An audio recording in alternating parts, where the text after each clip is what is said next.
বিসমিল্লাহির রহমানির রহিম। প্রিয় দেশবাসী, শিশু, কিশোর কিশোরী, তরুণ তরুণী, ছাত্রছাত্রী, বয়স্ক, বৃদ্ধ, নারী পুরুষ সবাইকে আমার সালাম জানাচ্ছি। আসসালামু আলাইকুম। শুরুতেই আপনাদের সবাইকে জানাই পবিত্র ঈদুল আজহার শুভেচ্ছা। ঈদ মোবারক। প্রতি বছরই এই দিনটি আমাদের সামনে হাজির হয় ত্যাগের এক মহান দৃষ্টান্ত হয়ে। আমরা যদি কোরবানির মাহাত্ম্যকে ধারণ করে লোভ, স্বার্থপরতা, হিংসা বিদ্বেষ মুক্ত হয়ে সমাজ ও রাষ্ট্র বিনির্মাণে নিজেদের নিয়োজিত করতে না পারি, তাহলে কোরবানির ঈদ আনুষ্ঠানিকতা ছাড়া আর কিছুই নয়। আসুন এবছর কোরবানিকে সুন্দর, ত্যাগের মহিমায় মহিমান্বিত করে গরিব বান্ধব করে তোলে। প্রিয় দেশবাসী, কোরবানির পশুর চামড়া থেকে অর্জিত আয়ে আমার আপনার দরিদ্র আত্মীয় পরিজন, প্রান্তিক জনগোষ্ঠী ও দেশের লক্ষ লক্ষ মাদ্রাসা শিক্ষার্থী উপকৃত হয়।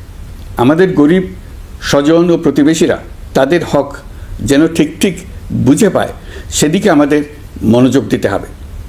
তবেই এই উৎসবটি হয়ে উঠবে ধনী গরিব সকলেরই উৎসব। পশুর চামড়ার ন্যায্য মূল্য নির্ধারণ, বর্জ্য ব্যবস্থাপনা সহ সার্বিক বিষয়ে সুষ্ঠু ব্যবস্থাপনা নিশ্চিত করতে সরকারের একটি উচ্চ পর্যায়ের কমিটি কাজ করছে। একটি কন্ট্রোল রুমও খোলা হয়েছে। কোরবানির চামড়া সংক্রান্ত যে কোনো সমস্যা, অভিযোগ ও পরামর্শ এই হটলাইনের নম্বরে ফোন করে নেওয়া যাবে। আমরা এই বছর কোরবানির পশুর চামড়া সংরক্ষণে 30,000 টন লবণ বিনামূল্যে সরবরাহ করেছি। কোরবানির ঈদে আরও একটি গুরুত্বপূর্ণ বিষয় হলো পরিষ্কার পরিচ্ছন্নতা। আমি দেশবাসীর প্রতি আকুল আহ্বান জানাই, আপনারা সকলে পরিবেশ পরিচ্ছন্ন রাখতে সমবেতভাবে এগিয়ে আসবেন। বিশেষ করে তরুণ তরুণীদেরকে এই বিষয়ে দৃষ্টি আকর্ষণ করছি। এবছর যারা হজ ব্রত পালন করছেন তাদের প্রত্যেককে জানাচ্ছি আন্তরিক শুভেচ্ছা ও অভিনন্দন। মহান রব্বুল আলমিনের অশেষ মেহেরবানিতে, আপনাদের দোয়ায় এবং সংশ্লিষ্ট সবার সর্বোচ্চ আন্তরিকতা ও পেশাদারিত্বের ফলে এবছর আমাদের হজ ব্যবস্থাপনায় সাফল্য এসছে। প্রথমবারের মতো সরকারি ব্যবস্থাপনায় লাব্বায়েক অ্যাপের মাধ্যমে হজের সার্বিক ব্যবস্থাপনা ও সেবা নিশ্চিত করা হচ্ছে। এখন পর্যন্ত হজ ব্যবস্থাপনায় কোনো অনিয়মের খবর আসেনি। টাকা দিয়েও হজে যেতে না পারার যন্ত্রণা কাউকে কাঁদতে হয়নি। হজ ক্যাম্প কিংবা বিমানবন্দরে কোনো হাজিকে প্রতিবাদ বিক্ষোভ করতে হয়নি। প্রথমবারের মতো সরকারি টাকায় কাউকে হজে পাঠানো হয়নি।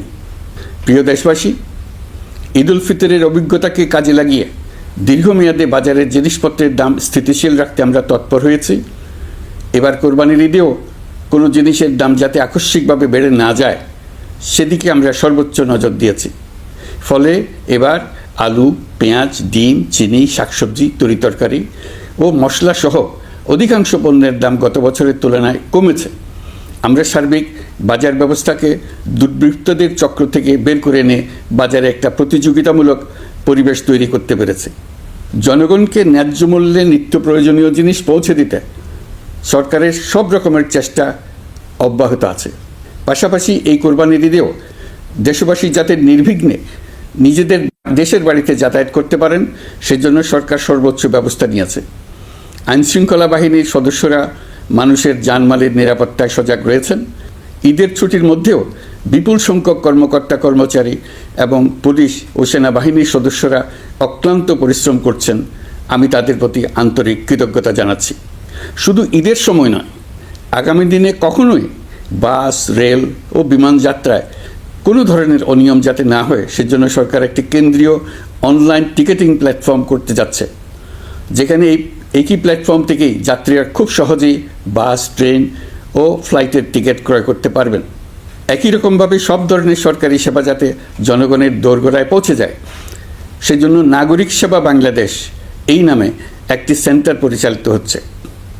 দেশের সর্বত্র শহরে, হাটে বাজারে তরুণ তরুণীদের মাধ্যমে বেসরকারি ব্যবস্থাপনায় সার্ভিস সেন্টার স্থাপনের কাজ শুরু করেছে। এটি ঢাকা শহরে কয়েকটি সেবা কেন্দ্রের মাধ্যমে শুরু হয়েছে। প্রশিক্ষণপ্রাপ্ত স্থানীয় তরুণ উদ্যোক্তারা নাগরিক সেবা কেন্দ্র